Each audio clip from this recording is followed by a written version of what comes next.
Assalamualaikum warahmatullahi wabarakatuh. Saya di sini akan melakukan tutorial regresi dan asumsi klasik pada data X dan experience dan income. Ya, yang pertama kita masukkan data yang sudah kita download, file data, masukkan data CSV. Ini kan sudah berupa CSV datanya ya. Open. Ini ada delimiter between values decimal symbol dan text qualif. Jadi kan di sini harus sesuai. Ya, ini di koma, desimal simbolnya di period. Setelah itu kita oke, keluar datanya tadi ya. Itu kita lakukan pertama regresi kita masuk ke analyze. Sudah ke analyze kita regression linear. Di sini ada dependent independent. Dependent kita masukkan income, hasilan masukkan. Yang kedua kita umur dan experience, independent. Nah, ke statistik, pastikan di sini regression coefficientnya di estimate, ini di model fit ya, sesuai. Continue, kita ke plots. Di sini ada x dan y. Ada variabel x, kita masukkan spread ke x dan erase ke y. Continue. Untuk itu save. Di sini ada residual dan predicted value. Kita centang di standardized. Ini sama ya, kita centang. Itu kita continue. Oke. Datanya keluar. Sebentar saya besarkan. Di sini kita lihat data koefisiennya. Data X, umur, dan experience. Terlihat di SIG-nya di sini kurang dari 0,05. Jadi termasuk tersignifikan ya. Datanya itu kurang dari 0,05.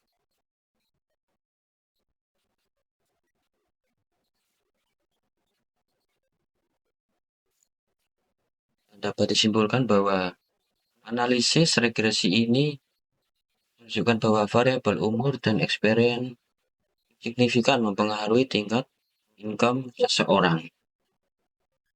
Setelah itu kita lanjut ke asumsi klasik. Caranya kita ke analyze, kita masuk ke descriptive statistik, ke explore. Di sini dependent list. Kita masukkan di ini standard residual. Masukkan di dependent list statistik. Pastikan kayak gini ya. Ke plots. Deskriptifnya di stem and leaf. Di plotsnya di factor left together, dan jangan lupa ini normality plus width nya dicentang. Continue. Lalu kita lihat dulu optionnya sudah sesuai. Oke. Dan keluar datanya. Di sini datanya test normality. Test of normality menunjukkan SIG-nya ini 886. Di sini membuktikan bahwa itu lebih besar dari 005, maka secara statistik bahwa residual terdistribusi secara normal. Lebih dari 005. Setelah itu ke normal QQ plot of standardized residual. Ini menunjukkan garis kemiringannya 45 derajat ya. Dan banyak titik-titik yang di sini. Yang di atas dan kebanyakan di bawah.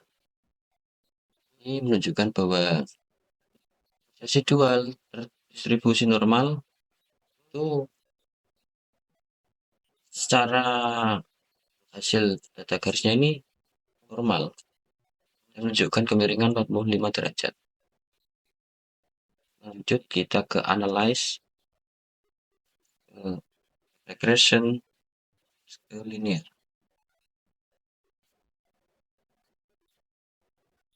Nah, analysis, regression, linear. Ini sudah sesuai ya, dependennya di income, of one-nya ini di X, dan experience sudah sesuai. Kita lihat statistiknya. Di sini kita kasih centang pada collinearity diagnostic. Kita centang ini di model fit, collinearity diagnostic, dan di estimate sendiri dicentang ya. Continue. Ya, kita lihat di plotnya. Kan ini sesuai sama yang kayak di awal tadi. Kita continue. Save. Oke, sama yang tadi. Continue. Oke. Kita masuk ke koefisiensinya tadi. Ini kita lihat pada collinearity, statistic tolerance, dan PIF-nya nih. Ini menunjukkan bahwa umur dan experience-nya ini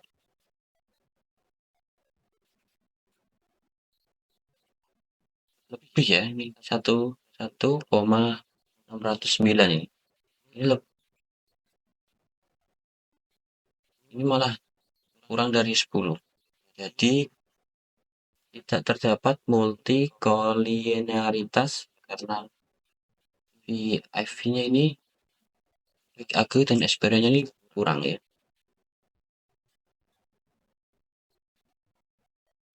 Setelah itu kita lanjut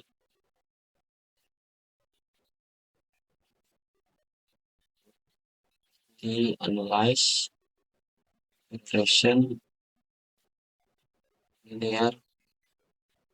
Kita keluarkan data dependent ini, kita keluarkan dan kita dulu ya, X log one of one-nya ini kita keluarkan.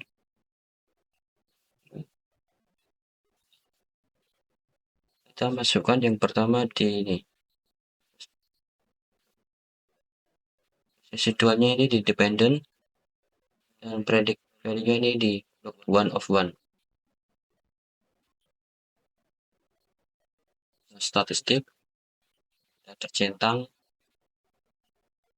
continue, plot, sama save, sama. Nah, oke.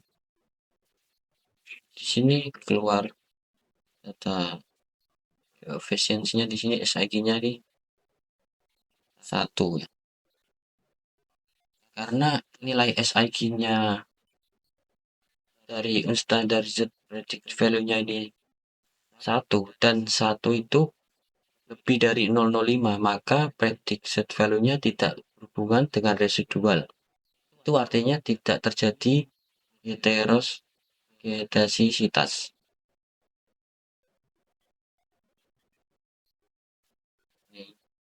SIG-nya.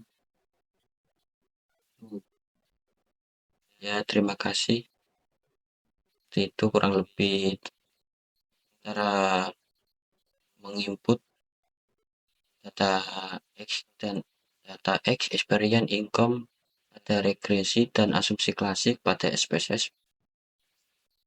Assalamualaikum warahmatullahi wabarakatuh.